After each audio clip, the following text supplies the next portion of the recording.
Hi guys, Evil Dead Burn. இந்த படம் பார்க்கறதுக்கு முன்னாடி எனக்கு இது இருந்த பெரிய ஐப்பு இதோட ஃபர்ஸ்ட் பார்ட், அதாவது சாம் ராமியோட ஈவில் டெட் தான்.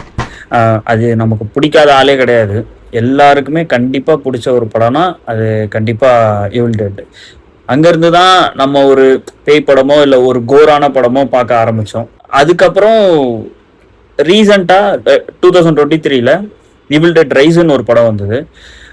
அது எத்தனை பேர் பார்த்துருக்கீங்கன்னு தெரில, டைம் இருந்தால் பாருங்கள். செம கோரான படம். ஈவில் டெட்டோட ஃப்ரான்ச்சைஸ்லே நல்ல படம்னா அதுதான். அதோட டேரக்டர் அதோட இது சேம் க்ரூன்றனால தான் இந்த படத்துக்கு ஒரு அளவுக்கு ஐப் இருந்தது. எனக்கு ரொம்ப எதிர்பார்ப்பே அதான். ஏன்னா நான் அது ஞாபகம் இருக்கு, போரூர் ஜிகேல பார்த்தேன். வெறும் 20 பேரோ 30 பேரோ ஆடியன்ஸ் தான். அவ்வளோ பயங்கரமாக என்ஜாய் பண்ணி பார்த்த ஒரு படம் அது. அவ்வளோ கோர், பயம்லாம் இருக்காது, அவ்வளோ கோர், அப்படி என்ஜாய் பண்ணி பார்த்தோம்.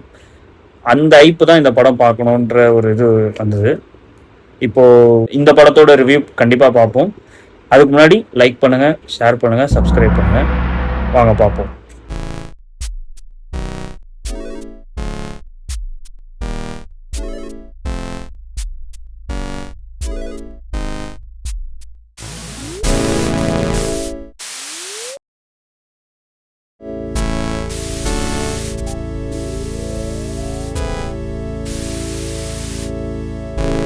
Evil Dead burn.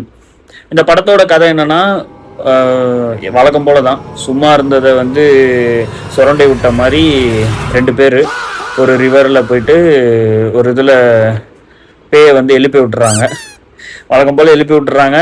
அந்த பேய் ஒரு ஃபேமிலியை தேடி போகுது, ஒரு டெஸ்டினி மாதிரி.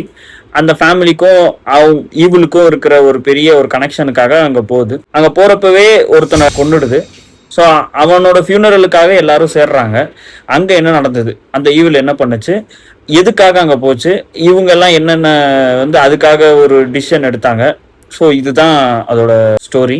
இது ஸ்டோரி ரொம்ப சிம்பிள். நீங்கள் ஃபர்ஸ்ட் பார்ட்லேருந்து எல்லாமே இதே மாதிரி தான் ஸ்டோரி இருக்கும். சேம் லைன் தான், அப்படி தான் இருக்கும். ஈவில் டெட்டோட ஃப்ரான்ச்சைஸோட மோட்டிவே என்னன்னா, இந்த மாதிரி ஒரு கோரா எடுக்கணும், ஓகேங்களா. மோர் தேன் பயத்தை காமிக்கிறத தாண்டி, ஜம்ப்ஸ்கேர்ஸை காமிக்கிறத தாண்டி இந்த மாதிரி ஒரு கோரா எடுக்கணும் அப்படின்றது தான் அவங்க மோட்டிவ். அதை அவங்க அச்சீவ் பண்ணாங்களான்னு கேட்டிங்கன்னா கண்டிப்பாக அச்சீவ் பண்ணாங்கன்னு தான் சொல்லுவேன். ஏன்னா பாதி சீனை பார்க்கவே முடியல. எப்படி இருந்ததுன்னா, பாரபட்சமே பார்க்கல, கொஞ்சம் கூட பாரபட்சம் பார்க்கல. இஷ்டத்துக்கு ரொம்ப கொடூரமா இருந்தது. அதாவது நீங்க இப்ப பயந்து கண்ணை மூடுறது வேற, ஆனா ஒரு மாதிரி அருவருப்பா இருந்து கண்ணை மூடுறது வேற இல்ல. அதெல்லாம் ரொம்ப அல்டிமேட்டா இருந்தது. ஃபார் ஷுர் இது 18+. இதெல்லாமே ஸ்கிரீன் பிளேவா அவ்வளோ அழகா பண்ணியிருந்தாங்க, அது கண்டிப்பா சொல்லணும். எங்கேயுமே நமக்கு போர் அடிக்குது, ஐயோ போர் அடிக்குது அப்படிலாம் இல்லை. அடுத்து எப்படி நம்ம ரத்தத்தை பார்க்க போறோம், எந்த மாதிரி ரத்தத்தை பார்க்க போறோம்ன்ற பயம் தான் இருந்தது. இப்படியும் பயம் வர வைக்கலாமா அப்படின்ற ஒரு படம் தான் ஈவில் டெட். ஒரு கட்டத்துக்கு மேல உட்காரவே முடியல, என்னடா இது இன்னும் கோரா போகுது. ஈவில் டெட் ரைஸே ரொம்ப கோரா இருக்கும், அதை விட கோர் இந்த படம். ஆக்சுவலா இதை கண்டிப்பா தியேட்டர்ல பாருங்க அப்படின்னு கண்டிப்பா சொல்லுவேன். ஏன்னா இதை ஓடிடியில பாத்தீங்கன்னா உங்களுக்கு இருக்கும், அதோட இம்பாக்ட் இருக்கும். பட் தியேட்டர்ல ஏன் பாருங்கன்னு சொல்றேன்னா, ஃபர்ஸ்ட் திங் மியூசிக் ரொம்ப பயங்கரமா இருக்கும். 2வது விஷயம் ஆடியன்ஸ். அந்த ஹவுஸ்ஃபுல் ஆடியன்ஸோட பார்க்குற ஒரு சந்தோஷம் பயங்கரமா இருக்கும். ஏன்னா ஒருத்தன் ஒரு மாதிரி கமெண்ட் அடிப்பான், ஒருத்தன் பயப்படுவான் பயங்கரமா. அதாவது பயத்துல கத்த ஆரம்பிச்சிருவாங்க.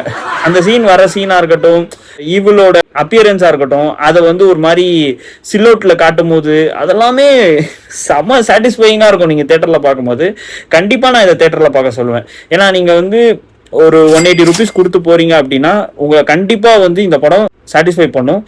எங்கேயுமே எந்த ஒரு இதுவும் இல்லாம இருக்கும். ஆனா கண்டிப்பா 18+க்கு மேலதான் இதை பார்க்க முடியும்.